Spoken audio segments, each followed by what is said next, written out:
Shalom, selamat malam Bapak Ibu yang terkasih di dalam Kristus. Selamat bertemu kembali pada kelas pembelajaran firman di Sema Adonai pada hari Jumat 15 Desember 2023. Yang malam ini tentang materi Kristologi dan temanya adalah pemerintahan Yesus. Dan ini adalah sesi pembelajaran untuk materi Kristologi yang terakhir ya Bapak Ibu. Jadi pelajaran Kristologi ini tamat di hari ini, di sesi ke-17. Dan yang menjadi narasumbernya seperti biasa adalah Pak Pendeta Daniel Palungan. Dan sebelum kita masuk pada kelas pembelajaran kita, maka saya akan meminta kesediaan dari Ibu Heni untuk memimpin doa pembukaan. Dipersilakan Ibu Heni. Oh, saya mute ya. Oke, mari kita satukan hati berdoa ya. Bapa Surgawi, Bapa yang kami sembah di dalam nama Tuhan Yesus, kami datang menghampiri tatamu yang kudus saat ini ya Bapa.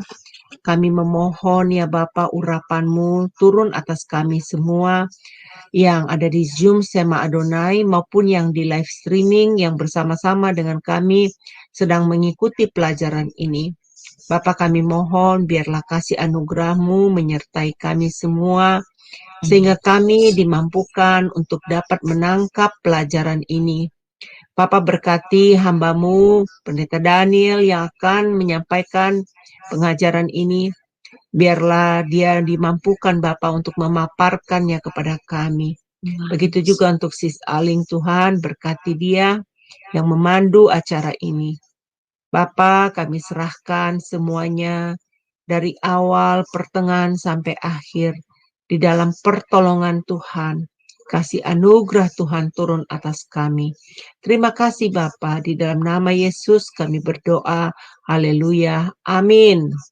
Amin. Terima kasih Bu Heni untuk doa pembukaannya. Baik Bapak Ibu sekalian, sebelum kita masuk pada sesi pembelajaran materi kelas kita, maka kami akan menayangkan terlebih dahulu profil dari narasumber kami, yaitu Pak Pendeta Daniel Palungan.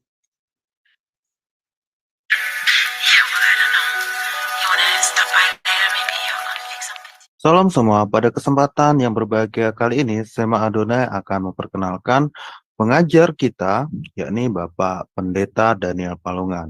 Dan berikut adalah profil singkat dari beliau. Bapak Pendeta Daniel Palungan, Emis MTH Demin, lahir di Tanah Toraja 10 Februari tahun 1960. Pendidikan Teologi, PGAK Seminari Betel, Jakarta, mulai tahun 1981 hingga tahun 1984. FTTII Jakarta, Teologia, mulai dari tahun 1996 hingga tahun 2000. FTTII Jakarta, S2 Misiologi, dari mulai tahun 2000 hingga tahun 2002. STT Antioquia, TCIST S2 Sistematik Teologi, dari mulai tahun 2001 hingga tahun 2003. FTT Berkat di Ministry tahun 2002 hingga tahun 2004. Pelayanan Gembala GBI Jemaat Sola Gracia Ciledug, Tangerang. Ketua Bidang Teologia GBI Wilayah 6 DPD Banten, mulai tahun 2015 hingga tahun 2023. Pendiri dan Ketua STT Shalom Nusantara, mulai tahun 2001 hingga tahun 2013. pendiri dan terlibat di DBCO sejak tahun 2021. Gembala di Sema Adonai Ibadah Online. Karya penulis buku Kingdom Speaker. Pedoman praktis menggali Alkitab, Kingdom Citizen. Salam saudara-saudara yang terkasih di dalam Tuhan.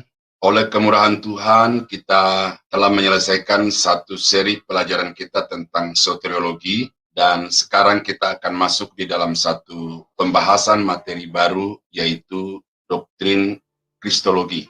Doktrin ajaran Alkitab yang menguraikan secara sistematis tentang Yesus Kristus. Ini satu pelajaran yang sangat penting karena tokoh ini adalah tokoh sentral di dalam iman Kristen, tokoh sentral di dalam Alkitab, baik di dalam Perjanjian Baru maupun di dalam Perjanjian Lama. Dan semua orang-orang Kristen itu sungguh percaya bahwa Yesus itu adalah Tuhan dan Juru Selamat. Namun, iman kepada Yesus itu tidak cukup dengan percaya, tetapi iman kepada Yesus itu juga harus bertumbuh kepada pengenalan yang benar akan pribadi Yesus itu sendiri. Nah, itu sebabnya maka pengajaran ini perlu disampaikan secara menyeluruh dan sistematis supaya orang-orang Kristen itu betul-betul juga memiliki pemahaman yang menyeluruh dan benar tentang siapa Yesus yang mereka percayai. Nah, pelajaran ini sangat penting oleh karena akhir-akhir ini, tetapi ini bukan sesuatu yang baru. Ya, dari sejak bapak-bapak gereja sampai hari-hari ini, pertentangan tentang Kristus itu juga senantiasa ada. Ada gereja-gereja yang juga secara denominasional itu sudah berdiri dan gereja itu jelas-jelas tidak mau mengakui Yesus sebagai Tuhan. Dan kemudian pada hari-hari ini di Indonesia pada khususnya dan di dunia pada umumnya itu, dunia maya diguncangkan dengan ada pendeta yang sekian lama membaktikan diri kepada Yesus, tetapi kemudian berbalik dan mengatakan Yesus bukan Tuhan, Yesus bukan Juru Selamat, Yesus bukan Gembala baik. Dan karena itulah maka saya sangat terbeban dan merasa bertanggung jawab untuk mengajarkan juga ini kepada Bapak Ibu, supaya Bapak Ibu tidak mudah lagi diombang-ambingkan oleh pengajaran-pengajaran yang hanya berbasis kepada argumentasi-argumentasi yang asumtif dan bukan argumentasi yang dibangun berdasarkan fakta data dari Alkitab. Ya, saya harapkan Bapak Ibu tidak hanya mau menjadi orang Kristen yang percaya, tetapi juga menjadi orang Kristen yang dewasa di dalam iman itu dengan memiliki pengetahuan-pengetahuan yang alkitabiah, komprehensif tentang pokok-pokok iman. Dan salah satu pokok iman yang akan kita bahas dalam perkuliahan ini adalah doktrin tentang Yesus sebagai Tuhan dan Juru Selamat. Ya, akan ada banyak pergumulan-pergumulan tentu, tetapi saya berharap dan saya akan berusaha dengan sekuat tenaga untuk mencoba menyampaikan kepada Bapak Ibu ayat-ayat Alkitab yang mengisahkan tentang Yesus itu sebagaimana yang dimaksud oleh Alkitab itu dan oleh para penulis. Saya mengharapkan supaya Bapak Ibu mengikuti sesi demi sesi yang kemudian pada akhirnya saudara akan mengambil satu kesimpulan yang tepat bahwa Yesus itu adalah Tuhan dan Yesus itu adalah Juru Selamat. Nah, kiranya Tuhan Yesus menolong saudara, memberikan kesehatan, memberikan waktu, dan memberikan niat yang baik untuk dapat mengikuti pelajaran ini dari awal sampai pada akhirnya. Tuhan Yesus memberkati. Ya, baik Bapak Ibu, itu sekilas profil dari narasumber kami, Pak Pendeta Daniel Palungan, dan pengertian tentang materi Kristologi. Puji Tuhan dan puji syukur ya Bapak Ibu, kita sudah hampir 100% mempelajari materi Kristologi. Dan hari ini adalah sesi yang terakhir. Memang firman Tuhan itu, apalagi mengenai tokoh penting dalam firman yaitu Yesus Kristus sendiri, kita memang harus mau ya Bapak Ibu belajar dan menggali kebenaran firman Tuhan itu, supaya kita benar-benar mengerti dan paham ya tentang siapa Tuhan yang kita sembah dan kita imani sesuai dengan Alkitabiah, supaya kita tidak mudah disesatkan oleh pengajaran-pengajaran yang tidak berdasarkan Alkitabiah. Baik, saya akan menyapa terlebih dahulu narasumber kami, Pak Pendeta Daniel Palungan. Shalom, selamat malam Pak Daniel. Salam, selamat malam Bu Aling, selamat malam teman-teman semua. Iya, kameranya belum terbuka Pak. Iya. Iya, baik. Ya Pak, bagaimana kabarnya? Semoga sehat ya Pak. Puji Amin. Tuhan, baik. Ya. Iya, baik. Untuk selanjutnya waktu dan tempat saya akan serahkan kepada Pak Daniel. Silakan Pak Daniel. Ya, baiklah saudara-saudara, puji Tuhan kita bertemu dalam keadaan yang sehat. Saya hari ini bersyukur ya, berapa hari yang lalu saya minta didoakan karena ada gangguan di mata saya. Sempat saya jadi khawatir karena kalau saya melihat itu di depan mata saya itu kayak banyak nyamuk yang berterbangan gitu ya. Ada besar, ada kecil, makin banyak. Tetapi saya dari kemarin sampai hari ini perhatikan berangsur-angsur cerah kembali. Jadi terima kasih buat doa-doa baik di renungan pagi maupun teman-teman di dalam kelas ini. Nah, puji Tuhan saudara ya, walaupun kesibukan begitu padat, tetapi saya berusaha untuk menunaikan tugas saya ini supaya saya jangan berhutang ya. Nah, pada malam ini kita sampai kepada sesi terakhir dari pengajaran saya ya. Sebenarnya bukan sesi terakhir dari materi ini, masih ada materi-materi yang bisa disampaikan, tetapi saya harap itu nanti dilengkapi dari pembelajaran di mata pelajaran yang lain ya. Nah, kita sampai kepada pemerintahan Yesus di bumi. Nah, ini satu sesi atau satu fase dari kehidupan Yesus yang juga sangat kontroversi.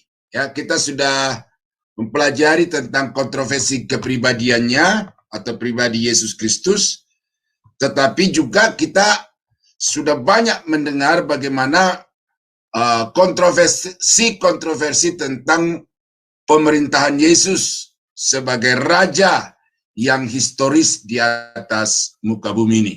Karena itu kita akan melihat satu demi satu apakah betul bahwa Yesus itu akan memerintah secara historis di atas muka bumi ini, atau apa yang Alkitab katakan tentang pemerintahan itu hanya bersifat rohani ya, yang sudah digenapi di dalam gereja.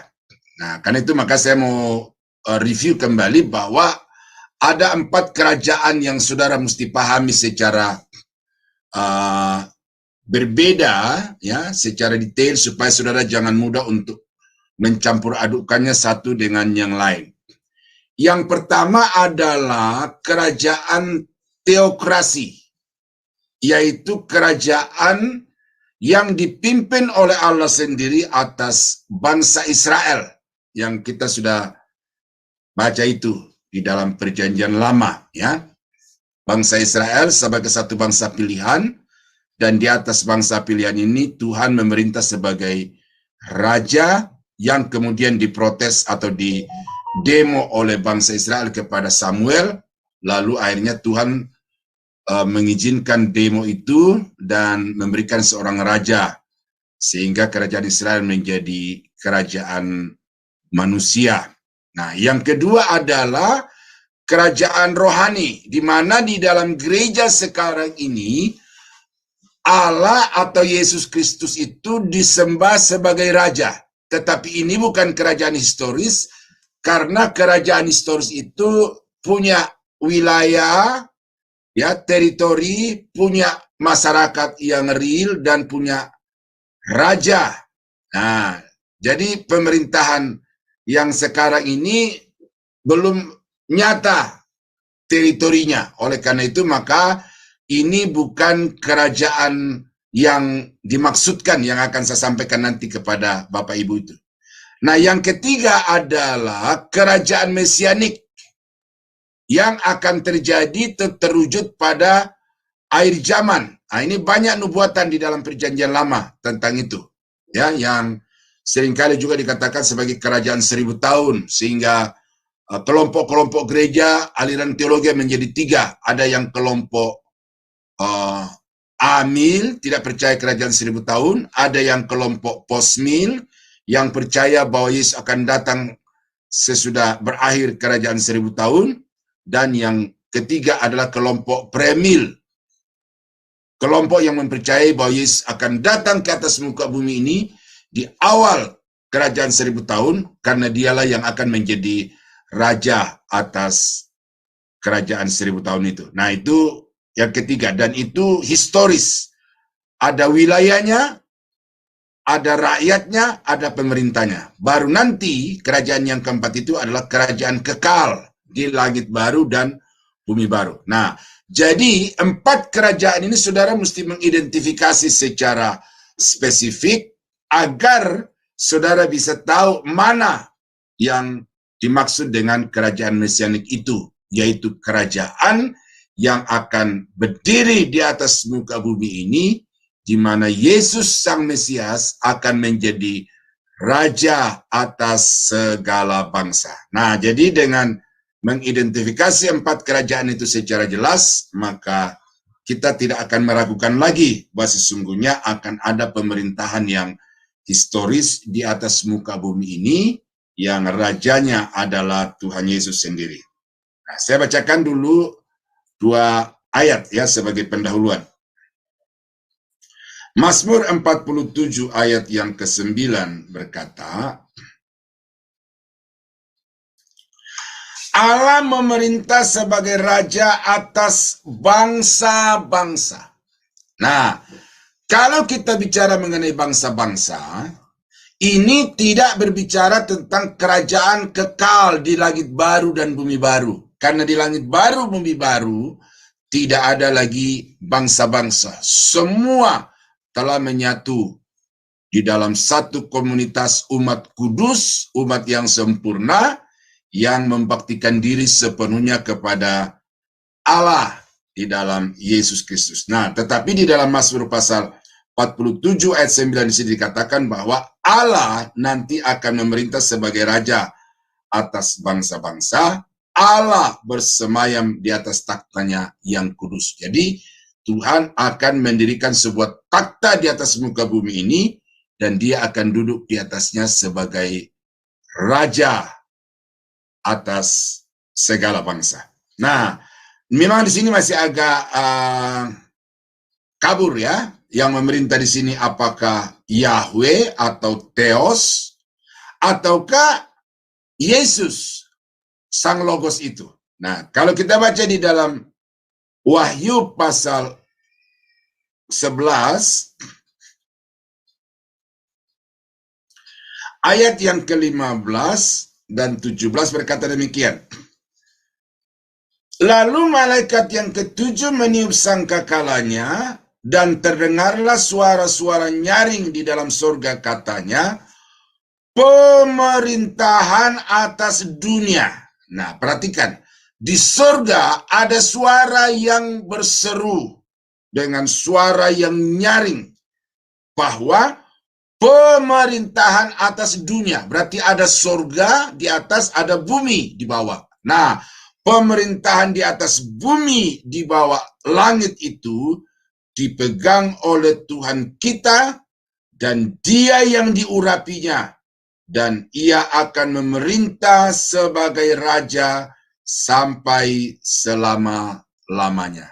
Ya, jadi ada surga, ada bumi, dan di bumi itu akan diperintah oleh Tuhan kita atau Dia yang diurapinya itu, dan memerintah sampai selama-lamanya. Nah, kata sampai selama-lamanya ini seringkali menjadi alasan atau dasar bagi banyak orang bahwa Yesus itu ya tidak ada lagi kerajaan yang temporal, ya, karena di sini Yesus akan memerintah sebagai Tuhan sampai selama-lamanya. Berarti ini tentu berbicara tentang langit baru, bumi baru, karena hanya langit baru, bumi baru yang akan bertahan selama-lamanya. Tetapi itu jangan sampai saudara bingung untuk menjawabnya, karena memang antara kerajaan mesianik, ya, kerajaan Kristus di atas muka bumi itu sudah bergandengan langsung dengan kerajaan atau pemerintahannya di langit baru dan bumi baru. Oleh karena itu, maka Yesus memerintah mulai dari awal kerajaan 1000 tahun dan sampai selama-lamanya. Tidak ada lagi jeda waktu di situ. Makanya kata selama-lamanya di sini ya include, ya, di dalamnya adalah kerajaan 1000 tahun itu. Nah, saya baca ayat yang ke-16 seterusnya. Dan ke-24 tua-tua yang duduk di hadapan Allah di atas takhta mereka tersungkur dan menyembah Allah sambil berkata, kami mengucap syukur kepadamu ya Tuhan, Allah yang Maha Kuasa, yang ada dan yang sudah ada, karena Engkau telah memangku kuasamu yang besar dan telah mulai memerintah sebagai raja. Nah, kata mulai itu berarti dengan sendirinya waktu Yesus memerintah di atas muka bumi ini bukan pemerintahan kekal. Karena kalau yang disebut dengan pemerintahan kekal itu tidak ada awalnya, tidak ada akhirnya. Ya, sementara pemerintahan Yesus di atas muka bumi itu ada awalnya, yang kemudian memang tidak ada akhirnya, tetapi nanti akan ada perubahan sifat. Ya, sifat yang jasmani, sifat yang bendawi, kemudian akan berubah menjadi langit baru dan bumi baru. Nah, berarti pemerintahan yang bersifat bendawi itu ada awalnya, ada akhirnya. Ya, saya harap sudah beberapa parameter atau indikasi itu, saudara bisa mengambil satu kesimpulan bahwa memang betul ada perbedaan antara kerajaan mesianik di atas muka bumi ini dan kerajaan kekal di langit baru dan bumi baru itu. Ya, karena kerajaan di bumi ini ada awalnya, ada akhirnya. Sifatnya itu bendawi, bangsa-bangsa, sementara nanti di kerajaan kekal langit baru bumi baru itu tidak ada lagi bangsa-bangsa dan tidak ada lagi bumi atau langit yang sekarang ini kita lihat. Nah, jadi selesai dua ayat itu cukup untuk saya angkat sebagai satu dasar bahwa memang akan ada pemerintahan yang berdiri di atas muka bumi ini, di mana Yesus akan memegang pucuk pimpinan, ya, sebagai raja yang berkuasa atas segala bangsa-bangsa dan raja-raja di atas muka bumi ini. Nah, ada beberapa hal yang perlu kita pahami dari Alkitab Perjanjian Lama, khususnya mengenai kerajaan ini atau pemerintahan Yesus ini. Di dalam Daniel pasal 2 ayat 31 sampai 45, saudara baca di situ. Ya, karena di dalam Daniel pasal 2 ini berkisah tentang sebuah patung emas. Ya, saya ceritakan dulu. Ya, yang dilihat sebuah patung besar yang dilihat oleh Raja Nebukadnezar, yang terdiri dari emas itu kepala sampai di leher, lalu bagian dada itu adalah perak, bagian pinggang itu adalah tembaga, bagian paha itu adalah besi, lalu bagian kaki ke bawah itu adalah besi bercampur tanah. Nah, kemudian dijelaskan oleh Daniel bahwa sebenarnya patung itu yang terdiri dari 5 materi dasar itu, yang berbeda satu dengan yang lain, itu berbicara tentang kerajaan-kerajaan di atas muka bumi ini. Di mana Daniel mengatakan bahwa kepala yang terbuat dari emas itu adalah kerajaan Babel, yang rajanya pada waktu itu adalah Nebukadnezar. Tetapi sesudah kerajaan Babel akan muncul kerajaan yang kedua, tetapi tidak semewah, tidak seagung kerajaan Babel, yaitu kerajaan Persia dan Media. Ya, sesudah kerajaan Persia gugur, yaitu perak, maka akan berganti dengan kerajaan tembaga, yang tidak lain dalam hal ini adalah kerajaan Yunani. Ya, itu kalau saudara baca di dalam Daniel pasal 7, pasal 8 itu, jelas itu ya. Urutan-urutan kronologi bangkitnya kerajaan-kerajaan itu.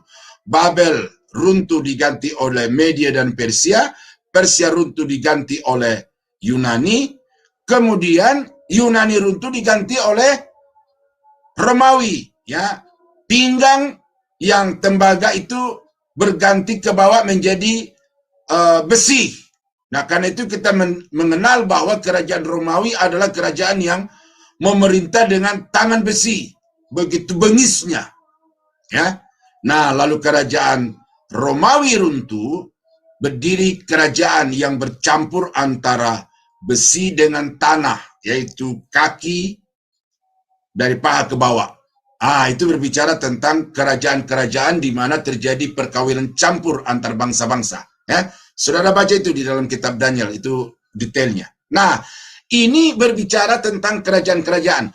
Nah, lalu di dalam ayat 44 sampai 45, saya bacakan demikian.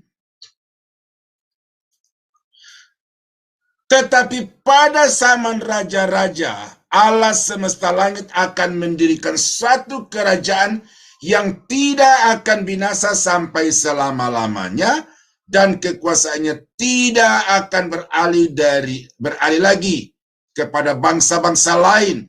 Kerajaan itu akan meremukkan segala kerajaan dan menghabisinya, tetapi kerajaan itu sendiri akan tetap untuk selama-lamanya. Tepat seperti yang tuanku lihat, bahwa tanpa perbuatan tangan manusia, sebuah batu terungkit lepas dari gunung dan meremukkan besi, tembaga, tanah liat, perak, dan emas itu. Allah yang maha besar telah memberitahukan kepada tuanku raja apa yang akan terjadi di kemudian hari. Mimpi itu adalah benar dan maknanya dapat dipercaya. Nah, jadi ada satu kerajaan yang awalnya itu seperti batu kecil yang terungkit dari gunung tanpa perbuatan tangan manusia. Batu itu jatuh menimpa tepat pada jari-jari dari patung yang besar itu, dan jari-jari ini berbicara tentang percampuran antara besi dan tanah, dan kemudian patung yang berdiri gagah megah itu menjadi hancur lebur bagaikan debu ditiup angin hilang lenyap. Tetapi batu yang kecil yang terungkit dari gunung itu dikatakan kemudian bertumbuh menjadi besar dan akhirnya memenuhi seluruh bumi. Nah, itu pemerintahan di atas muka bumi ini. Sekali lagi dikatakan memang pemerintahan itu tetap untuk selama-lamanya. Artinya pemerintahan itu, kerajaan itu tidak akan digantikan lagi oleh kerajaan atau raja yang lain, karena Yesus mulai dari saat itu dia akan memerintah sampai selama-lamanya. Nah, di dalam 2 Samuel pasal 7 ini mengerucut nih sekarang. Siapa yang akan menjadi raja di dalam kerajaan yang akan didirikan oleh Allah di atas muka bumi itu. Ayat yang ke-12. Ya, saya baca, saudara simak. 2 Samuel pasal 7 ayat yang ke-12. Apabila umurmu sudah genap dan engkau telah mendapat perhentian bersama-sama dengan nenek moyangmu, maka aku akan membangkitkan keturunanmu yang kemudian, anak kandungmu, dan aku akan mengokohkan kerajaannya. Nah, di sini belum jelas nih siapa nih, karena ada 2 anak Daud di sini yang berpotensi. Pertama adalah Salomo, atau yang kedua Mesias, ya.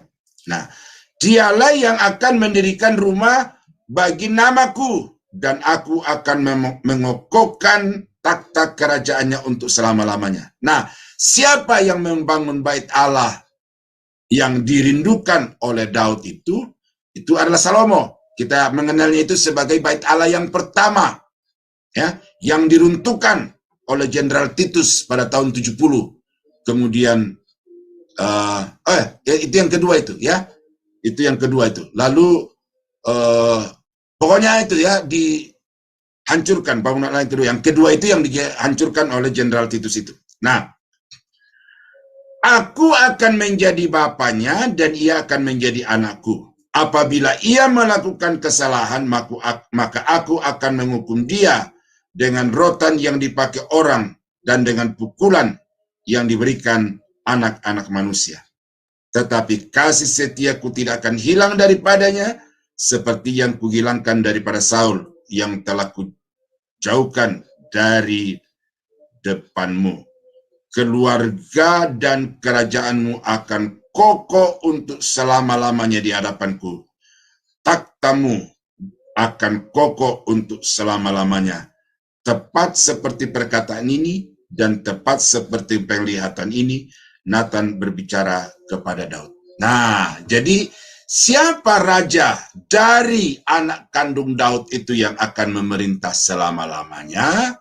Tentu bukan Salomo. Walaupun Salomo diperkenankan Tuhan untuk menjadi raja atas Israel, lalu kemudian dia membangun bait Allah yang dirindukan oleh Daud itu, tetapi dia mati digantikan oleh anaknya Rehabeam. Yang di bawah pemerintahan Rehabeam ini kerajaan Israel terpecah belah, dan pada akhirnya tahun 70 kerajaan Israel itu hilang dari peredaran muka bumi karena bangsa Israel tercerai-berai di antara segala bangsa. Namun kalau kita baca secara eskatologis, itu suatu ketika nanti bangsa-bangsa akan mengizinkan orang Israel itu pulang ke tanah air mereka, dan itu cikal bakalnya telah terjadi pada tahun 1948. Mereka kembali untuk mendirikan kerajaan Israel itu. Nah, jadi saya kira itu pernyataan Alkitab tentang akan berdirinya satu pemerintahan kerajaan yang meliputi seluruh dunia, dan kerajaan itu akan bertahan sampai selama-lamanya. Nah, di dalam Daniel pasal 12 ayat 12, di situ kita melihat ada satu keterangan waktu.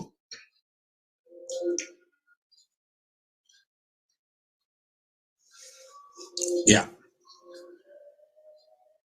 Yang dikatakan di sini, berbahagialah orang yang tetap menanti-nanti dan mencapai 1335 hari. Ya. 1335 hari. Nah, kalau 1335 hari ini dikurangi dengan 1260 hari, ya 1260 hari ini adalah 42 bulan, 1 masa dan 2 masa dan setengah masa, kali 2 atau 7 masa, di mana Antikris akan memerintah sebagai penguasa yang bengis atas seluruh muka bumi, ya, yang di dalam doktrin eskatologi itu kita pelajari. Maka ada selisih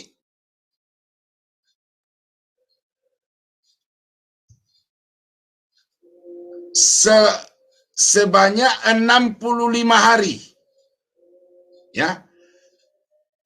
1335 hari dikurang 1260 hari, maka ada sisa 65 hari. Ya. Nah, jadi antara berakhirnya masa tribulasi atau perang Harmagedon dan dimulainya pemerintahan Mesias atau kerajaan 1000 tahun itu ada jarak selama 65 hari. Nah, ini yang dipercayai oleh para penafsir-penafsir Alkitab, bahwa inilah periode yang dipakai oleh Tuhan untuk melakukan pengadilan-pengadilan itu yang kita sudah baca di atas: pengadilan Israel, pengadilan bangsa-bangsa, dan pengadilan roh-roh jahat. Pengadilan gereja itu di udara, pengadilan orang-orang yang tidak percaya yang mati di luar Kristus itu akan dilakukan di akhir masa 1000 tahun itu. Jadi ada 3 pengadilan yang akan berlangsung di dalam 65 hari itu. Ya, cuma karena tidak ada keterangan Alkitab tentang detail-detail apa yang terjadi selama 65 hari itu, maka ini juga ada yang mengatakan ini adalah satu masa singkat untuk mempersiapkan berdirinya kerajaan 1000 tahun itu. Ya, jadi berbahagialah yang bertahan sampai, ya, bertahan menanti-nantikan Tuhan sampai 1335 hari. Ya, 1335 hari. Ini mulai dari berdirinya zaman Antikris, atau mulai dari hari di mana gereja diangkat, itu dihitung dari situ 0 hari sampai kepada 1260 hari, lalu kemudian ditambah dengan 65 hari. Nah, itu. Ya. Saya kira itu ya, untuk mendapatkan Daniel 12 ini. Nah, apa tujuan didirikannya pemerintahan mesianik di atas muka bumi ini? Adalah untuk menggenapi perjanjian Tuhan kepada Abraham mengenai wilayah. Yang kalau kita baca di dalam Kejadian itu, ada batas-batas di situ. Ya, saya lupa di mana ayatnya itu. Tapi kalau tidak salah di dalam, saya baca dulu ya, supaya saudara tahu ini.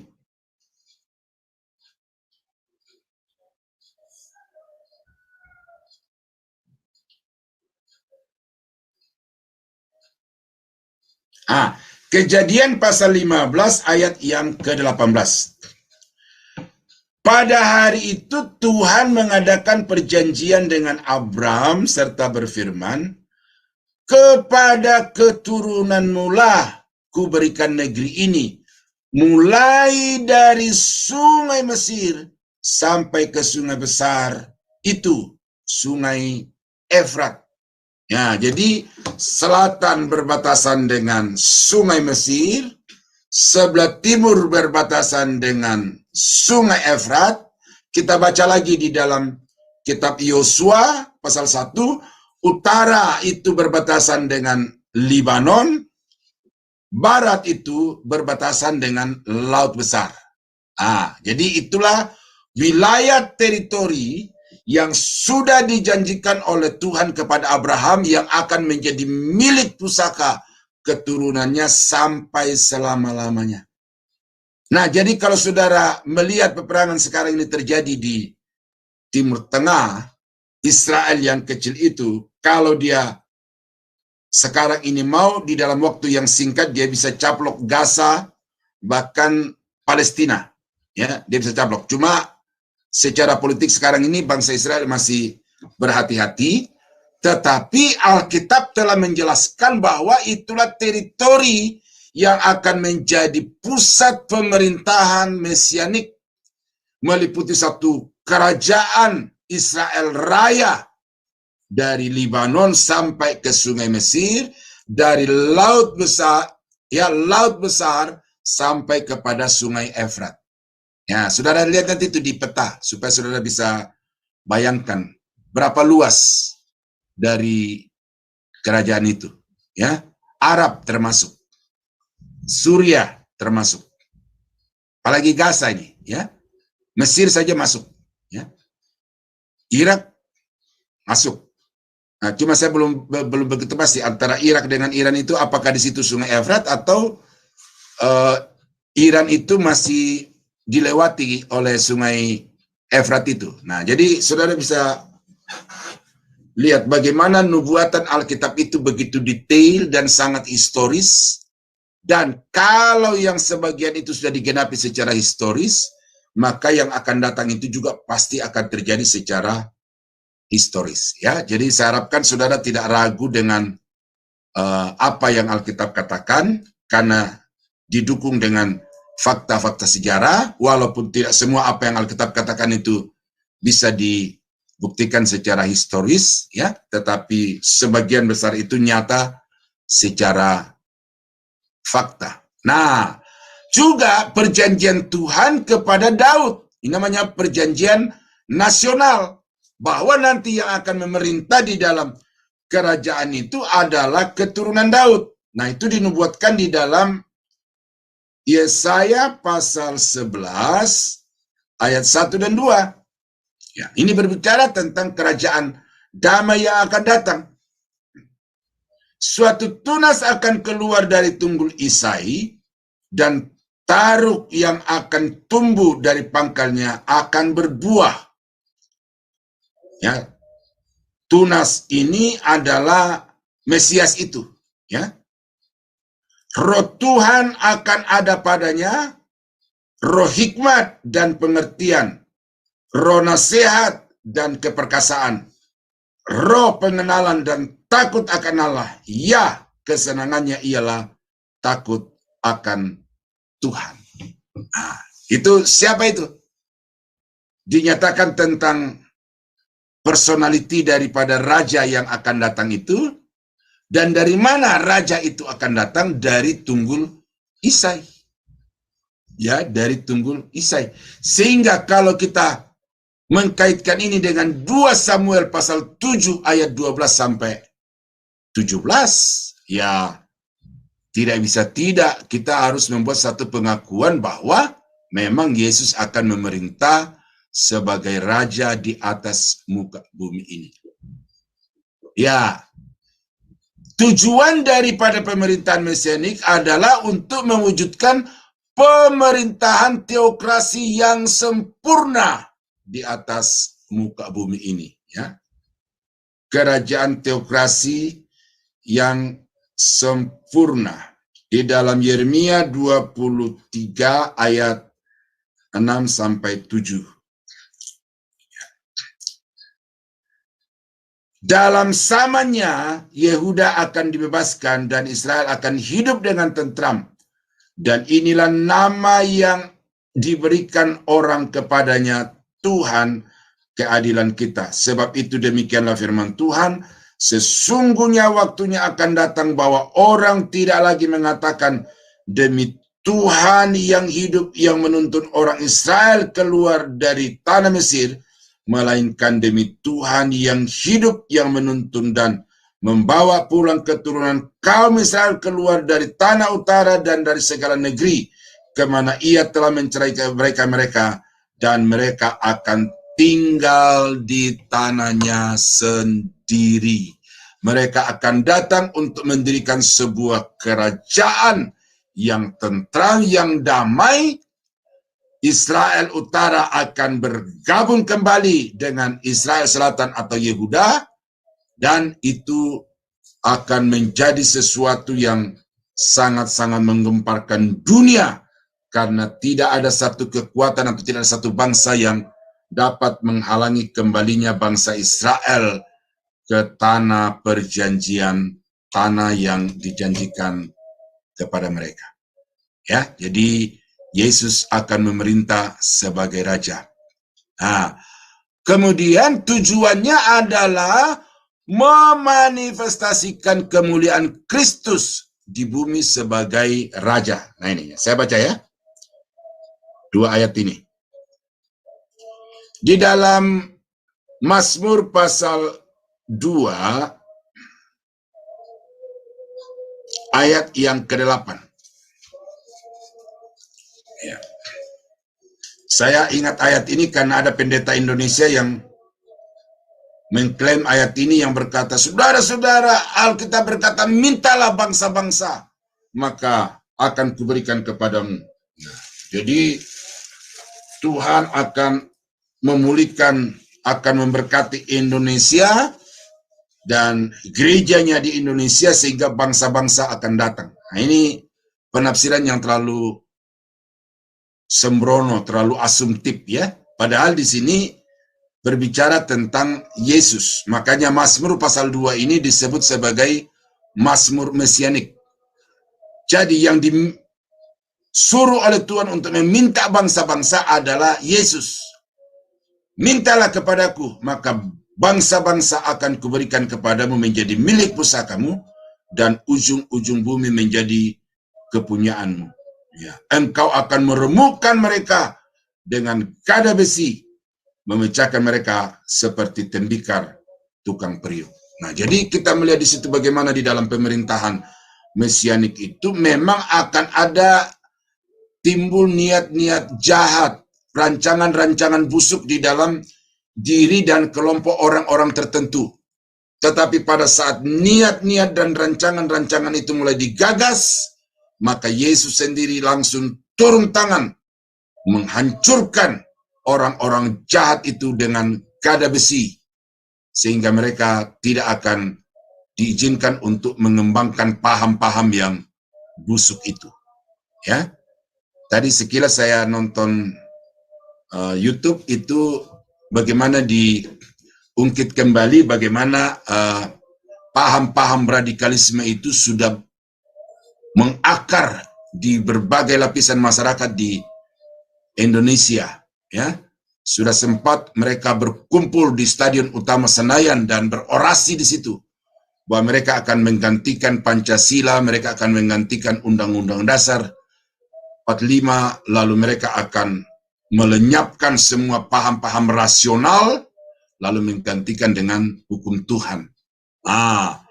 Jadi setiap rancangan yang digagas seperti itu nanti pada masa pemerintahan Yesus tidak akan dibiarkan untuk berorasi di stadion utama, tidak akan dibiarkan untuk berdemo di pinggir-pinggir jalan atau di jalan-jalan raya, karena begitu muncul niat itu, kewibawaan Kristus akan ditegakkan dengan menghancurkannya dengan gada besi. Nah, di dalam Daniel pasal 7, ayat yang ke-13 dan 14 berkata demikian. Aku terus melihat dalam penglihatan malam itu, tampak datang dengan awan-awan dari langit seorang seperti anak manusia. Ya, seorang seperti anak manusia. Datanglah ia kepada yang lanjut usianya itu. Nah, lihat, jadi ada dua pribadi di sini. Ada seorang yang rupanya seperti manusia, datang kepada yang lanjut usianya. Jadi jelas di dalam Perjanjian Lama dinyatakan bahwa Allah itu jamak, saudara ya. Ini minta maaf nih, saya agak keluar sedikit. Supaya saudara sekaligus mendapatkan pengajaran selain kristologi, juga doktrin tentang kejamakan Allah itu. Jadi orang yang menganut paham oneness itu mereka belum membaca ayat ini secara baik-baik. Ya, turun dari langit dan datang kepada yang lanjut usianya, dan dia dibawa ke hadapannya. 14. Lalu diberikan kepadanya kekuasaan dan kemuliaan dan kekuasaan sebagai raja. Maka orang-orang dari segala bangsa, suku bangsa, dan bahasa mengabdi kepadanya. Kekuasaannya ialah kekuasaan yang kekal, yang tidak akan lenyap, dan kerajaannya ialah kerajaan yang tidak akan musnah. Itu penglihatan Daniel tentang bagaimana Mesias nanti akan mendapatkan kedudukan sebagai raja di atas segala raja, karena dia akan memerintah semua bangsa-bangsa, dan semua bangsa-bangsa akan mengabdikan diri kepada Mesias itu. Ya, jadi jelas bagaimana Alkitab mengatakan, ya, pemulihan Pondok Daud artinya di sini Israel akan menjadi pusat peribadatan seluruh bumi. Ya, pusat pemerintahan seluruh bumi. Peribadatan seluruh bumi. Makanya kalau saudara baca di dalam Yesaya pasal 60 sampai 66, itu bangsa-bangsa khususnya dari Bani Kedar akan datang membawa kambing domba, lembu sapi yang tambun-tambun ke Israel untuk dipersembahkan sebagai korban bakaran kepada Tuhan, karena pada waktu itu peribadatan akan dilakukan lagi seperti pada zaman Perjanjian Lama, ya, di mana ritual-ritual keagamaan itu dilaksanakan berdasarkan liturgi dari bangsa Yahudi. Ya, saudara baca itu nanti. Nah, suasana pemerintahan Mesianis adalah damai dan makmur. Ya, saya bacakan beberapa ayat ya.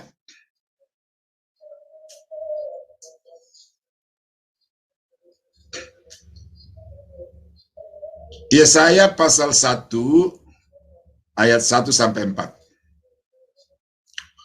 Penglihatan yang telah dilihat Yesaya bin Amos tentang Yehuda dan Yerusalem dalam zaman Usia, Yotam, Ahaz, dan Hizkia, raja-raja Yehuda.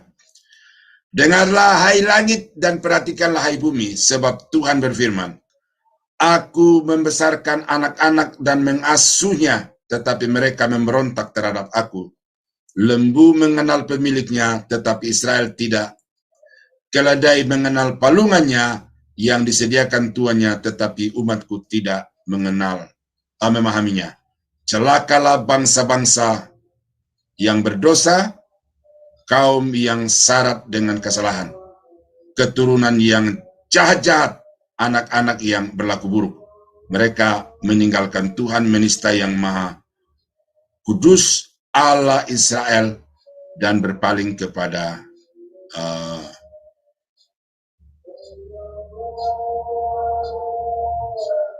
oh, ini salah ayat ya. Coba pasal 11 ya. Yesaya 11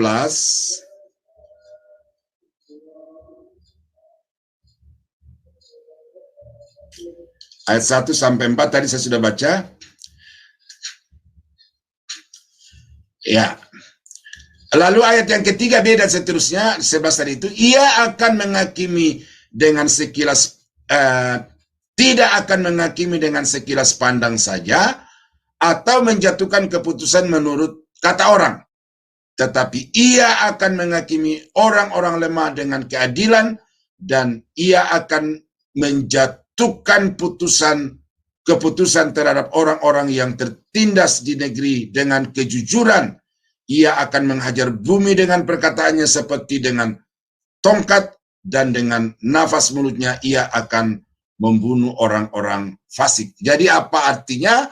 Bahwa orang-orang yang lemah itu akan dibela oleh Tuhan, oleh Raja itu, hak-hak mereka, dan orang-orang yang mau berbuat jahat itu akan dimusnahkan Tuhan dengan gada besi dan juga dengan nafas yang keluar dari mulutnya. Berarti di sini betul-betul akan ditegakkan di atas muka bumi ini kedamaian, ketentraman, oleh karena orang yang benar akan mendapatkan haknya, dan orang-orang yang jahat itu juga akan mendapatkan konsekuensi dari kejahatan mereka, sehingga bumi akan bebas dari kejahatan yang berkembang, dan bumi akan menikmati suasana damai dan sejahtera. Saya baca di mana ayat yang ke-6. Ya. Serigala akan tinggal bersama domba, dan macan tutul akan berbaring di samping kambing. Anak lembu dan anak singa akan makan rumput bersama-sama, dan seorang anak kecil akan menggiringnya. Lembu dan beruang akan sama-sama makan rumput, dan anaknya akan sama-sama berbaring, sedang singa akan makan jerami seperti lembu. Anak yang menyusu akan bermain-main dekat liang ular tedung, dan anak yang cerai susu akan mengulurkan tangannya ke sarang ular beludak. Tidak ada yang akan berbuat jahat atau yang berlaku busuk di seluruh gunungku yang kudus, sebab seluruh bumi penuh dengan pengenalan akan Tuhan seperti air laut yang menutupi dasarnya. Nah, kapan itu terjadi? Saudara baca mulai dari Yesaya pasal 11 ayat 1 tadi sampai 4 itu, bahwa Mesias akan yang datang dari tunas Daud itu akan memerintah sebagai raja atas segala raja, ya. Nah, ini ayat 11 dan seterusnya. Kemudian pasal 35, pasal 60, ya itu semua berbicara tentang bagaimana suasana yang akan terjadi atau terwujud di dalam pemerintahan mesianik itu. Ya. Nah, siapa yang akan memerintah? Ya.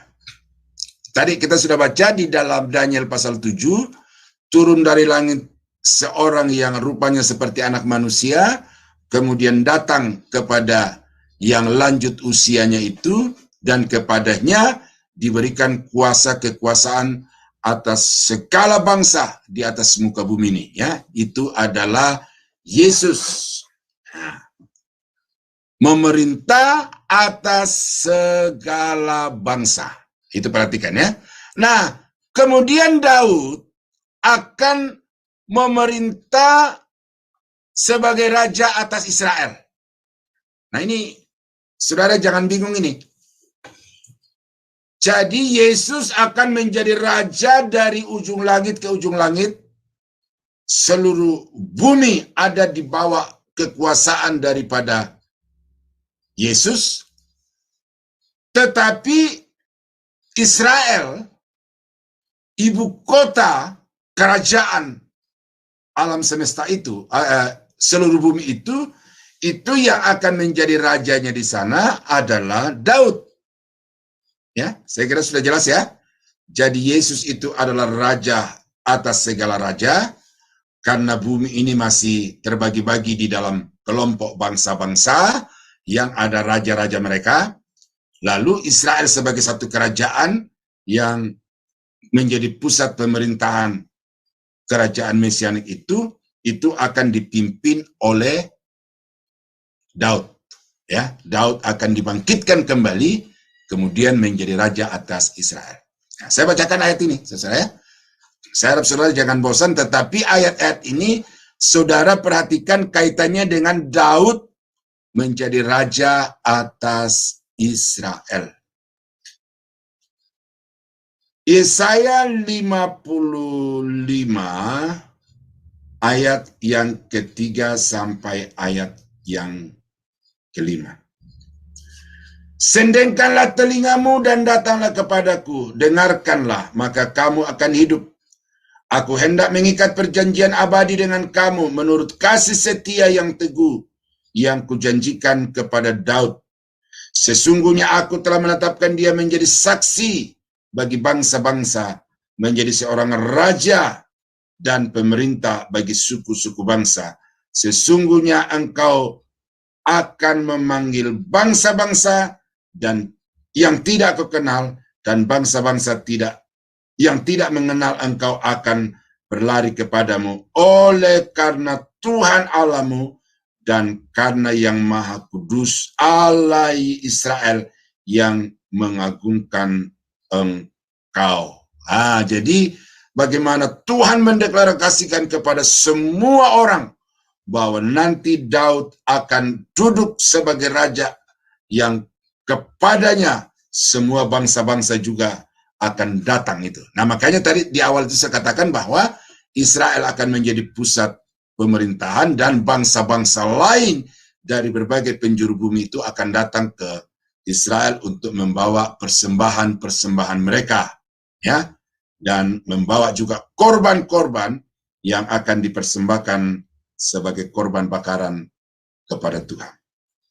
Nah, di dalam Yeremia 30 ayat yang ke-9,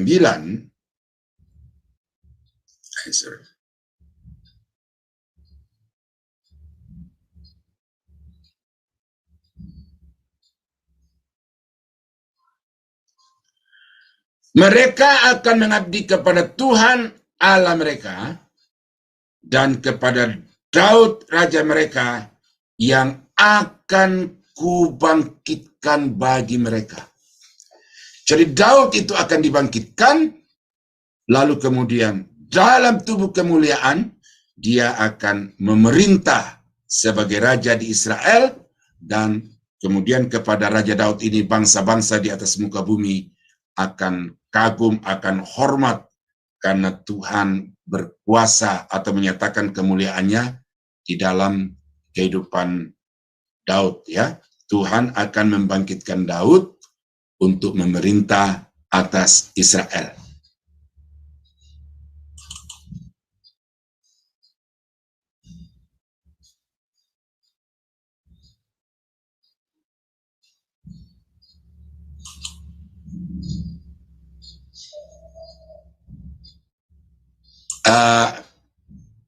Maaf saudara-saudara, ini dia kabur dari layar saya ini.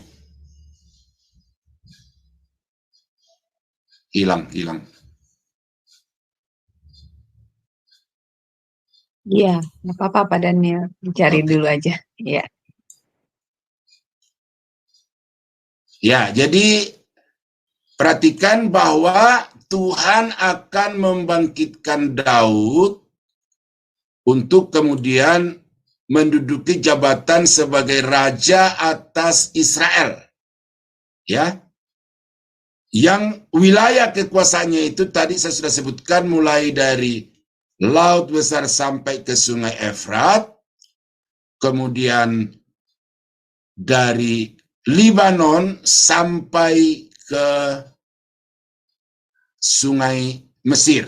Ya, di situ akan diperintah oleh Daud.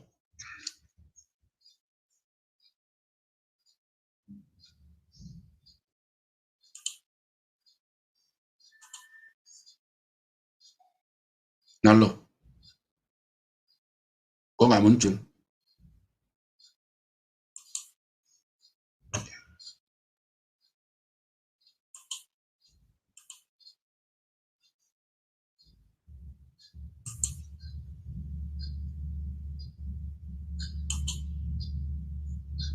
Gimana caranya Ibu Aling?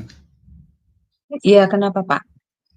Masalahnya Ini saya tadi sudah buka keklik ya? tapi kok tidak tampil di sharing screen ya. Wah, saya juga gaptek, Pak. Nggak Oke, kalau ngerti. gitu saya keluar dulu Iya. dari Zoom ya. Iya, Iya, oke sebentar Pak. ya. Ya, Keluar dari silakan Zoom. Pak. Ya, ya. Ya. Kalau gitu saya ambil alih host ya. Iya, Bu.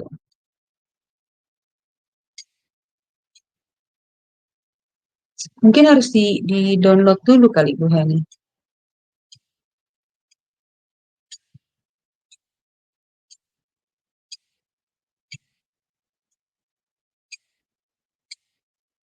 Ya, harap bersabar ya Bapak Ibu, ada kendala teknis dari laptopnya Pak Daniel.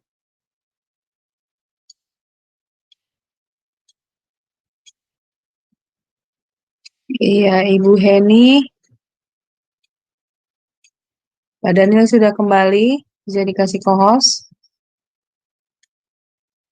Iya, sudah. Oke. Oke, thank you. Tetap tidak muncul ini. Nah, itu keluar Pak.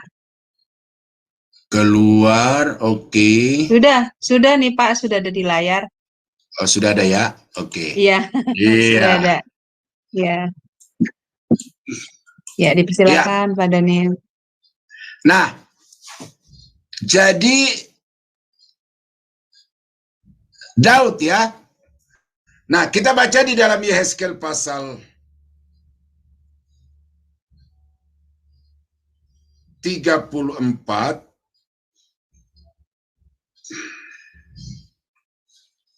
ayat 23 sampai 24.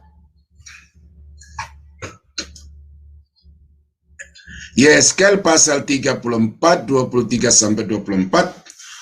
Aku akan mengangkat satu orang gembala atas mereka yang akan menggembalakannya, yaitu Daud hambaku.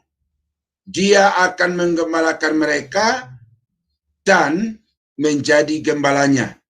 Dan aku Tuhan akan menjadi Allah mereka, serta hambaku Daud menjadi raja di tengah-tengah mereka. Aku Tuhan yang mengatakannya. Nah, kalau saudara tahu bahwa Yehezkel ini diperintahkan oleh Tuhan untuk menjadi nabi, itu jauh sesudah Daud mati.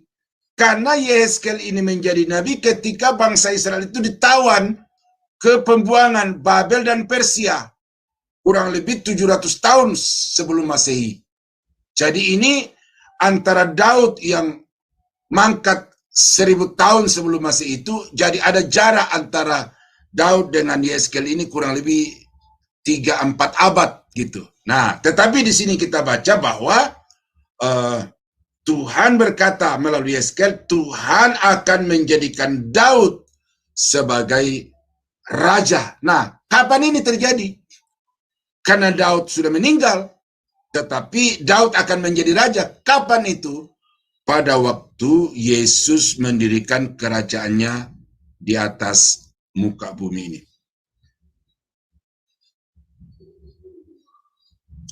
Nah, di dalam pasal 37 ayat yang ke-24 dan 25 dari kitab Yehezkel masih, Dikatakan begini, maka hambaku Daud akan menjadi rajanya, dan mereka semuanya akan mempunyai satu gembala.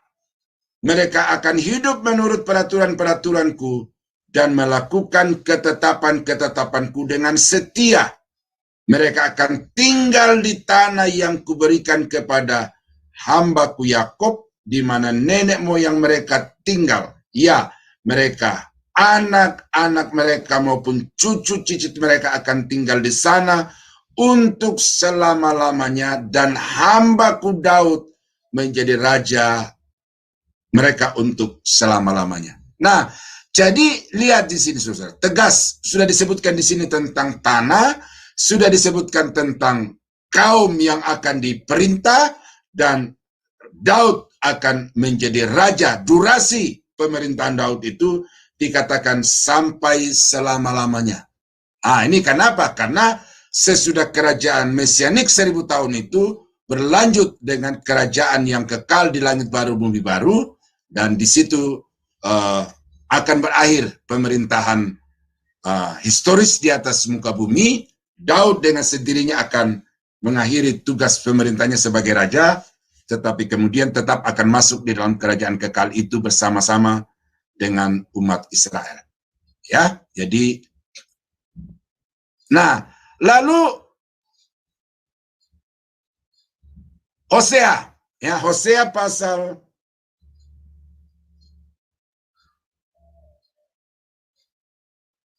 3 ayat yang ke-5.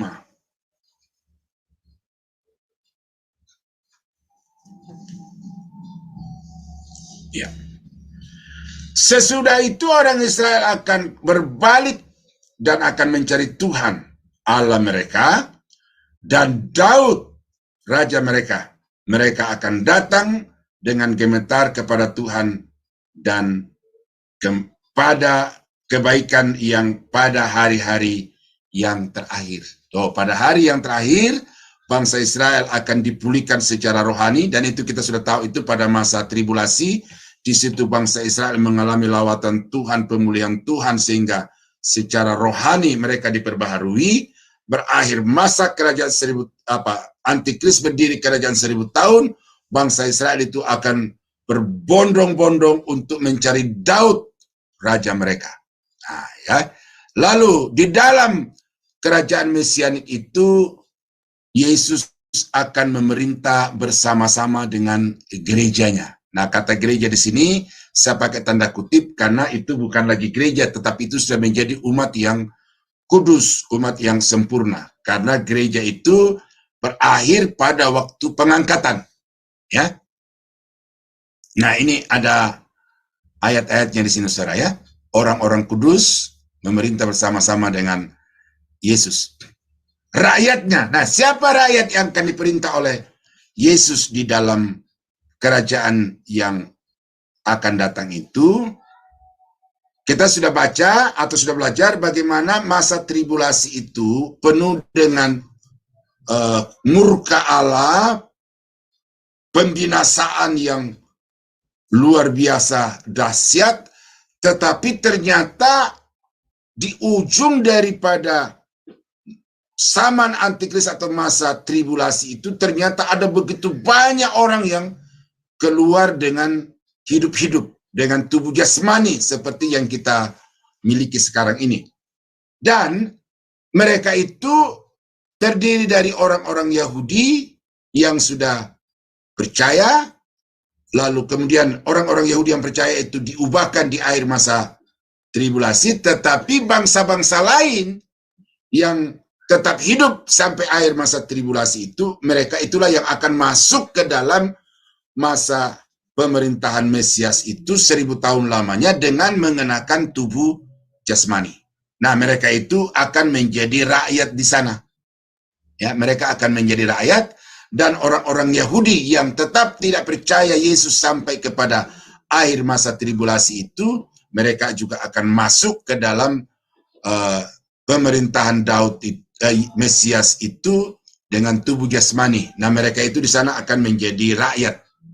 Ya, saya harap itu sudah bisa bayangkan itu, ya, bahwa di dalam kerajaan mesianik itu ada dua sifat manusia. Ya, kondisi tubuh, ya. Ada yang sudah mengenakan tubuh kemuliaan, lalu manusia yang lain itu masih mengenakan tubuh jasmani seperti yang kita kenakan ini. Ya. Nah, pemerintahan mesianik ini akan berakhir dengan satu peperangan kecil, ya, yaitu peperangan yang disebut sebagai perang Gog dan Magog. Nah, itu kita baca di dalam Wahyu pasal 20 ayat yang ke-7 sampai 10.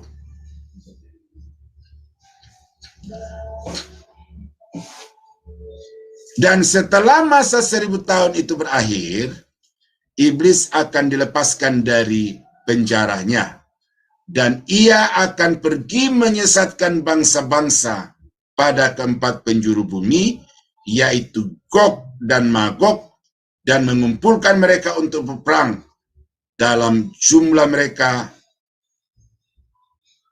dan jumlah mereka sama dengan banyaknya pasir di laut. Maka naiklah mereka ke seluruh daratan bumi, lalu mengepung perkemahan tentara orang-orang kudus dan kota yang dikasih itu. Tetapi dari langit turunlah api menghanguskan mereka, dan iblis yang menyesatkan mereka dilemparkan ke dalam lautan api dan belerang, yaitu tempat binatang dan nabi-nabi dan nabi palsu itu, dan mereka disiksa siang malam sampai selama-lamanya. Nah, siapa yang jumlahnya sebanyak pasir di laut di sini adalah orang-orang yang masuk ke dalam kerajaan 1000 tahun itu dengan tubuh jasmani. Di dalam kerajaan 1000 tahun itu ada beranak, berpinak, karena mereka masuk dengan tubuh jasmani, maka mereka akan hidup normal sebagai suami istri, dan akan ada anak-anak yang lahir. Ya, kalau saudara belajar nanti doktrin eskatologi, maka orang-orang yang mati di bawah usia 100 tahun itu dikatakan mereka mati muda. Ya, karena ada kelahiran, ada kematian. Siapa yang melahirkan adalah orang-orang yang masuk ke kerajaan itu dengan tubuh jasmani. Siapa yang mati di dalam kerajaan itu adalah orang-orang yang lahir dari orang-orang yang masuk dengan tubuh jasmani ke dalam kerajaan itu. Ya, saya kira ini sudah cukup jelas. Ya, jadi bagaimana suasana pemerintahan Yesus di dalam kerajaan 1000 tahun itu. Nah, kemudian Israel menjadi pusat peribadatan. Nah, ini saya bacakan ayat ini. Sakaria pasal 14 ayat 16 sampai 18.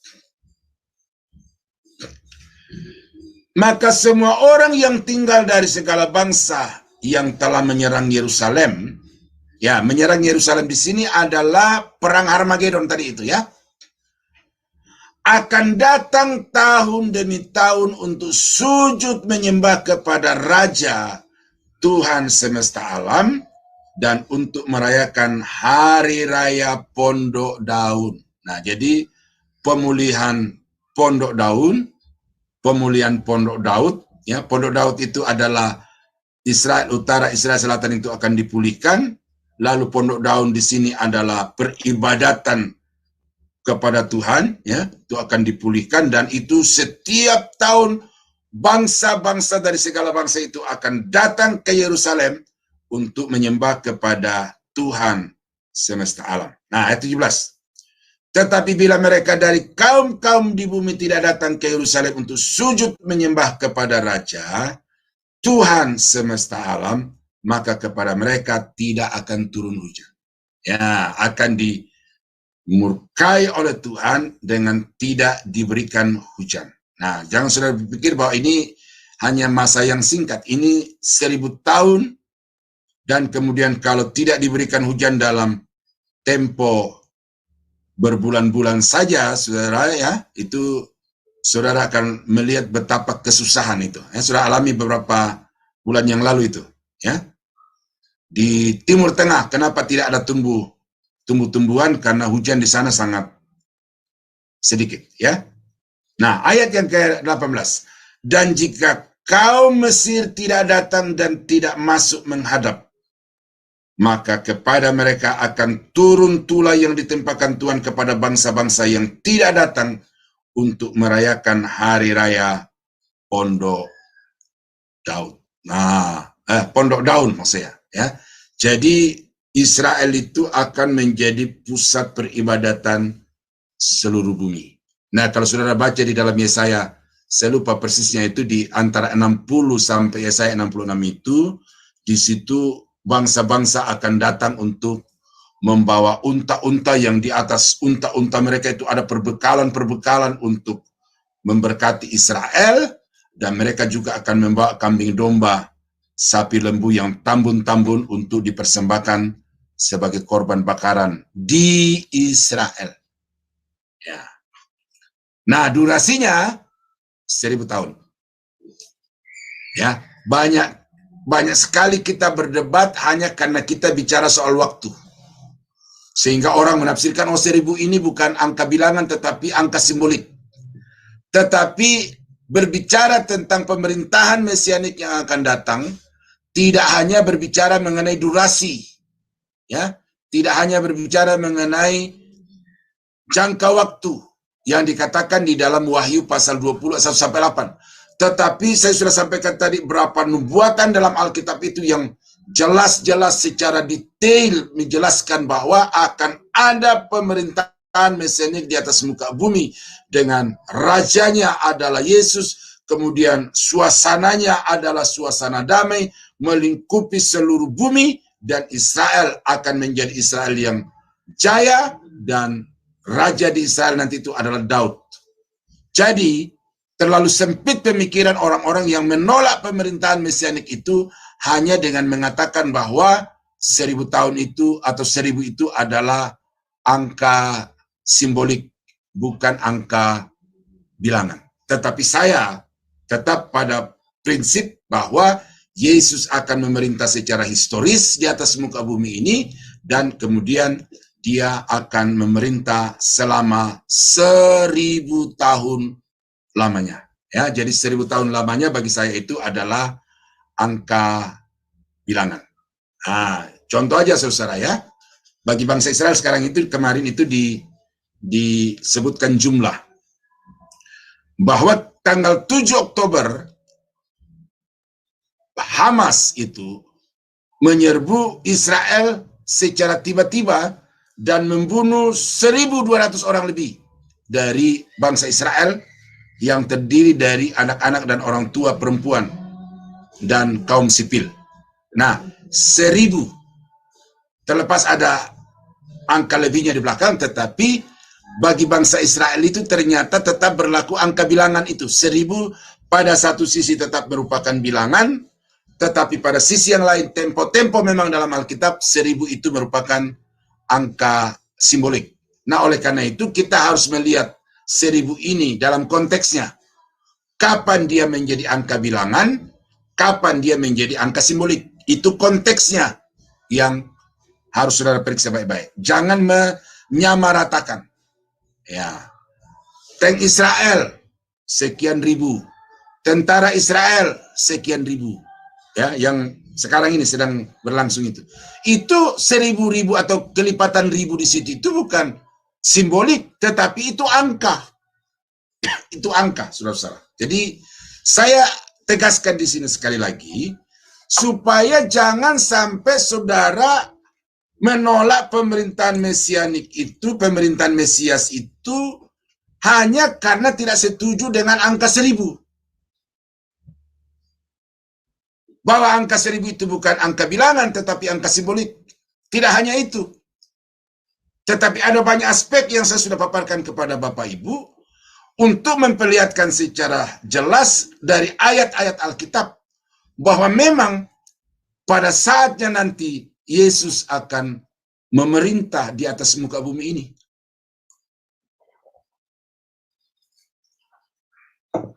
Ini bukan kerajaan rohani, ini bukan kerajaan di langit baru bumi baru, karena tempat di mana Yesus memerintah pada waktu itu adalah bumi yang sekarang ini kita diami. Ya, jadi jangan mau dikacaukan pemikirannya oleh orang-orang yang menafsirkan Alkitab itu secara alegori. Ya, saya tidak sependapat itu karena saya mengajarkan hermeneutik ini sudah lebih dari 20 tahun. Dan saya baca puluhan buku, bahkan ratusan buku tentang doktrin eskatologi. Dan sangat sedikit dari buku itu yang mendukung tentang penafsiran alegori. Ya, sebagian besarnya menyatakan bahwa 1000 itu adalah sebuah angka bilangan. Ya, kita masuk sekarang ini di tahun 2023 akhir, dan sebentar lagi kita akan masuk di tahun 2024. Nah, jadi dari Yesus lahir sampai sekarang ini sudah meliputi atau sudah melewati 2 milenium. 2 milenium. Nah, itu bukan angka simbolik, tetapi itu angka historis, angka bilangan. Ya. Mesir mengenal sejarah 4000 tahun sebelum Masehi. Itu juga bukan angka simbolik, tetapi itu angka fakta sejarah. Ya. Oke, itu pemerintahan mesianik. Iya. Ini beberapa ayat yang menyatakan bahwa Yesus itu akan menjadi raja, ya. Saya kira ini nanti saudara baca saja. Ya, Kristus dan teologi penginjilan. Nah, ini satu bahan juga yang harus kita diskusikan dalam satu sesi, tetapi malam ini saya lewati saja. Dan ya ini ya, ini ada beberapa ayat di sini yang belum saya baca, tetapi ini sudah saya singgung ya, sudah banyak kali saya singgung, jadi oke, nanti kalau umpamanya ada yang bertanya sampai di sini nanti kita coba bahas ini ya. Oke, saya kembalikan kepada Ibu Aling kalau ada yang mau berkomentar, ada yang mau menambahi, atau mungkin juga ada ayat-ayat yang saudara temukan yang kelihatannya bertentangan dengan apa yang saya sudah nyatakan, saudara boleh kemukakan untuk kita diskusikan, ya. Tetapi jangan kemukakan, oh pendapat A, pendapat B, buku A, buku B, saya tidak mau, ya. Kemukakan ayat, karena yang saya paparkan kepada Bapak Ibu malam ini adalah data-data dari Alkitab nih, ayat-ayat Alkitab semua ini.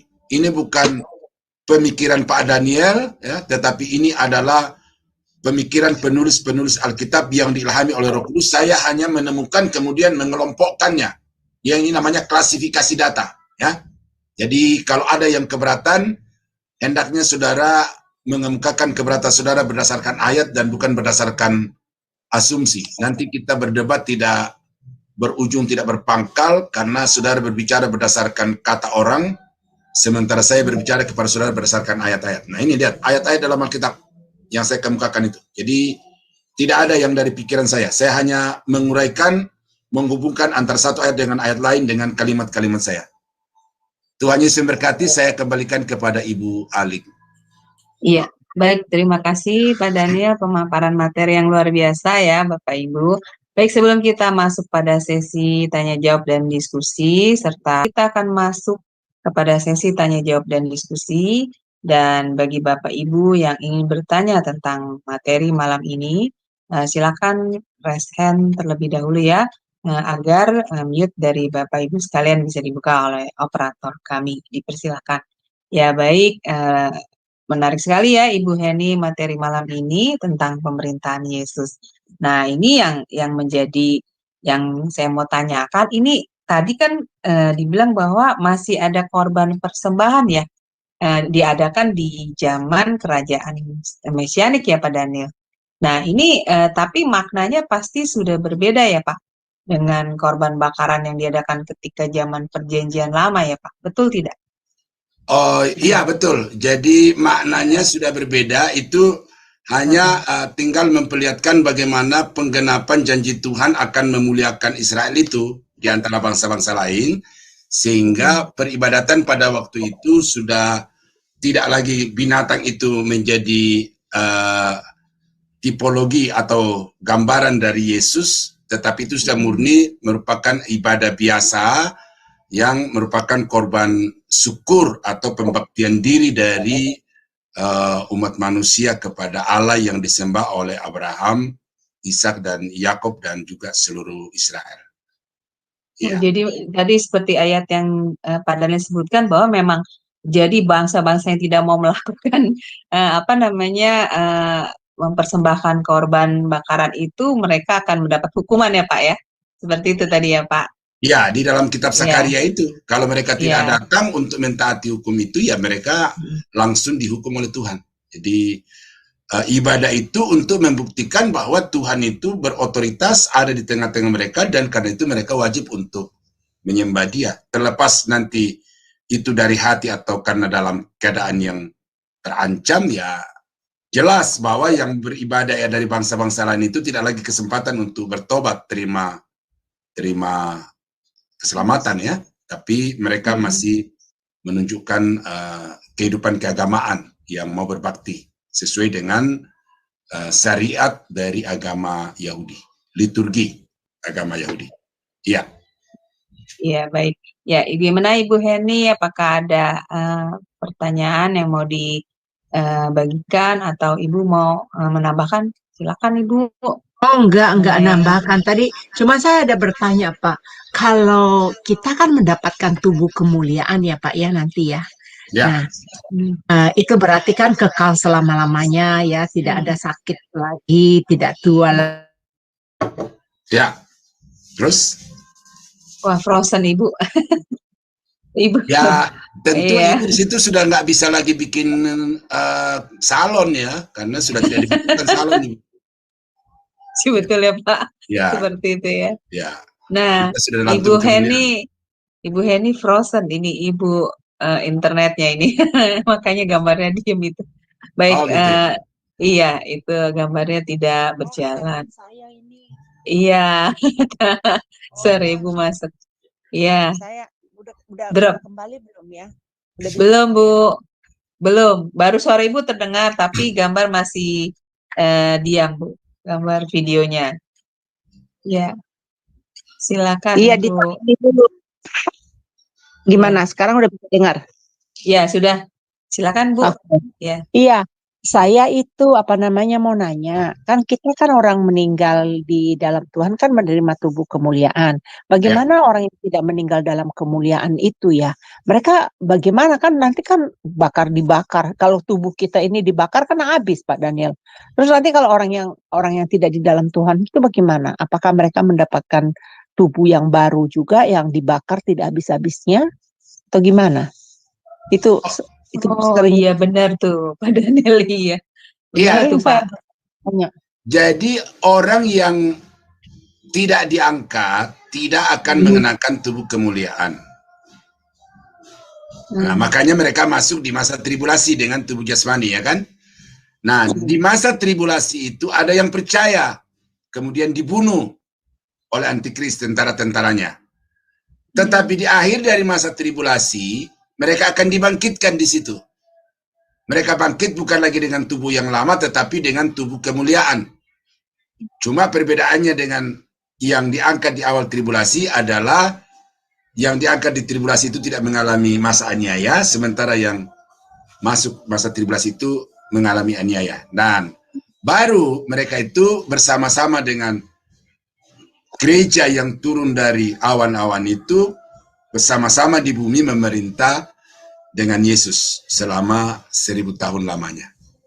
Nah, lalu di ujung daripada kerajaan Mesianik 1000 tahun itu, orang-orang yang mati di luar Kristus mulai perjanjian, atau katakanlah mulai dari Kain sampai kepada detik terakhir, orang-orang yang mati di perang Gog dan Magog itu akan dibangkitkan lagi untuk kemudian masuk ke dalam api neraka Ya, dapur belerang itu yang menyala selama-lamanya. Nah, di situ akan ada siksaan siang dan malam, tidak akan ada lagi kematian di sana. Jadi apa yang ditanyakannya? Mereka tubuh yang tidak mulia itu ya di situ akan terbukti bahwa mereka akan mengalami kesakitan dan lain sebagainya.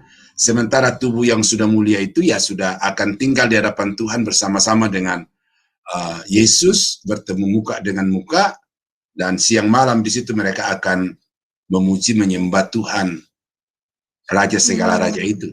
Jadi pemisahan kekal di situ terjadi. Ya, mungkin itu dulu. Kalau ada yang masih perlu diperjelas, mungkin saya lupa, ya coba dibangkitkan lagi. Iya, jadi tubuhnya itu akan habis begitu atau masih apa namanya? Kan kalau tubuh manusia sekarang kan Pak, kalau dikremasikan kan akan habis itu, Pak. Iya. Nah, jadi makanya saya lagi berpikir gimana ya kalau orang yang tidak di dalam Tuhan itu matinya gimana? Mereka dapat tubuh yang baru nggak? Karena kan mereka tidak mati di sana, mereka tidak mati di itu, Bu. Mereka tidak mati di neraka itu, tetap hidup dengan tubuh yang seperti sekarang ini, tidak ada habis-habisnya. Tidak ada habis-habisnya. Jiwanya kali ya, tersiksa selama-lamanya di situ.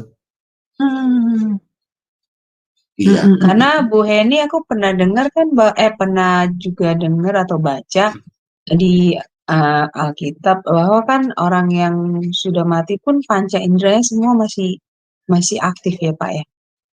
Jadi dia bisa merasakan sakit gitu. Itu yang kayak kisah Lazarus itu Pak dengan orang kaya. Nah, itu kan sudah menyatakan. Di dalam kisah Lazarus itu mengisahkan tentang ada tempat, ya ada tempat di sana, ya merasakan di sana tentang, tetapi apakah itu tubuhnya? Kalau menurut saya itu jiwanya itu, ya Lazarus dengan jiwanya yang ada di Firdaus, orang kaya jiwanya ada di Hades itu.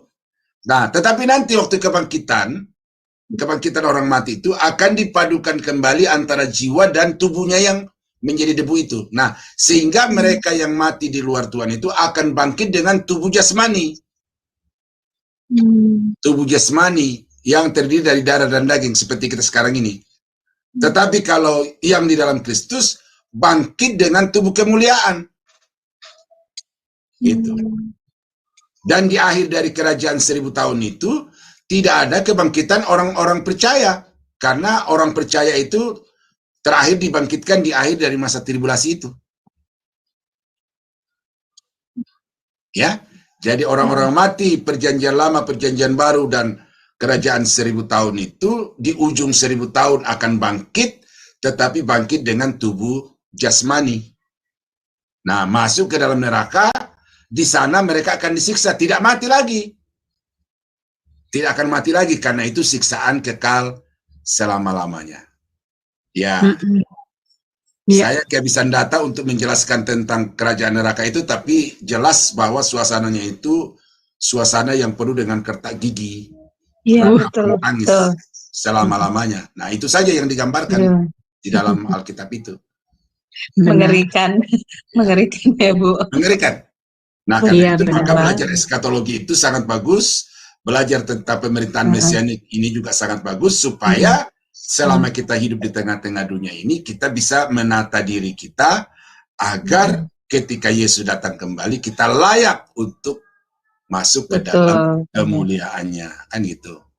Betul sekali. Ya, gitu ya. Betul. Nah ini, ya Ibu Heni, silakan. Iya, terima kasih. Ya. Iya, jadi memang perlu ya Pak Daniel, maksudnya penting ya Bu Heni kita belajar tentang materi eskatologi dan materi kristologi ini ya. Jadi kita memahami benar-benar apa sih tujuan akhir dari hidup kita itu seperti apa ya Pak Daniel, ya kan, umat percaya Tuhan itu. Mempersiapkan gereja ya. Iya. Itu tugas gereja. Jadi kalau gereja sekarang itu hanya jualan tentang mujizat, jualan tentang berkat jasmani, sukses ekonomi, yaitu gereja duniawi. Tetapi gereja yang sesungguhnya itu adalah mempersiapkan umat Tuhan untuk kondisi yang akan datang itu. Betul sekali. Betul. Iya, sukses ekonomi, sehat jasmani itu bonus, ya, itu bonus yang kita nikmati selama kita hidup di tengah-tengah dunia ini. Tetapi itu akan ada akhirnya. Jadi karena itu maka gereja yang tidak mempersiapkan umat untuk keadaan 1000 tahun dan keadaan di langit baru, bumi baru, saya kira itu gereja yang gagal. Itu gembalanya adalah gembala yang gagal. Iya Pak, karena akan banyak jiwa-jiwa yang terhilang ya Pak, seperti itu ya Pak. Iya. Iya. Makanya saudara-saudara nanti yang masuk di sekolah-sekolah Alkitab itu perlengkapi diri dengan kebenaran Alkitabiah supaya nanti ketika saudara percaya untuk mengambil tugas seperti saya ini, saudara betul-betul mengajarkan apa yang Alkitab katakan, bukan apa yang saudara inginkan dari jemaat. Karena itu ukuran gereja bukan dari jumlah besarnya anggota, fasilitas gedungnya yang mewah, tetapi bagaimana di dalam gereja itu diajarkan kebenaran yang Alkitabiah. Saya itu, jadi Sema Adonai sudah mengambil peran itu, ya, dengan pengajaran-pengajaran. Berarti Sema Adonai sudah mengambil bentuk atau fungsi gereja yang mempersiapkan umat untuk cocok sesuai dengan standar yang ditetapkan Allah ketika nanti dia datang kembali pada kali yang kedua.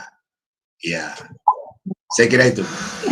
Iya, luar biasa ya Bu Heni materi malam ini, dan ini ada pelajaran terakhir dari materi Kristologi ya Pak Daniel, tapi sudah cukup sekali memberikan kita satu pemahaman dan pencerahan yang luar biasa. Ya. Baik Pak Daniel, kita akan mengakhiri kelas kita. Pak Daniel bisa tutup dengan closing statement-nya, lalu pimpin doa buat kami dan juga doa berkat. Dipersilakan Pak Daniel. Jadi saudara sekarang ini bergerejalah di gereja saudara masing-masing. Tidak usah merasa diri gereja saudara lebih super, gereja orang lain kurang super, ya. Tidak usah saudara fanatik gereja, karena gereja hanyalah wadah di mana di dalamnya saudara dilengkapi dengan kebenaran firman Tuhan melalui pengajaran-pengajaran supaya saudara dapat hidup sesuai dengan yang dikehendaki Tuhan. Dan tujuan utama saudara datang di gereja adalah untuk mencari kebenaran, yang dengan kebenaran itu saudara dapat hidup sesuai dengan yang diinginkan oleh Yesus, yang diinginkan oleh Bapa, yang cocok untuk kerajaannya yang akan datang. Nah, karena itu maka setialah kepada Tuhan lebih daripada setia kepada gereja, lebih daripada setia kepada pendeta saudara, ya. Karena pendetamu, gerejamu tidak menyelamatkan, tetapi orang-orang yang melakukan firman Allah dengan sungguh-sungguh, orang itulah yang akan layak pada waktu Yesus datang kembali pada kali yang kedua. Nah, kiranya Tuhan Yesus memberkati. Selamat Natal, selamat menyongsong tahun baru. Tuhan Yesus memberkati. Mari kita berdoa.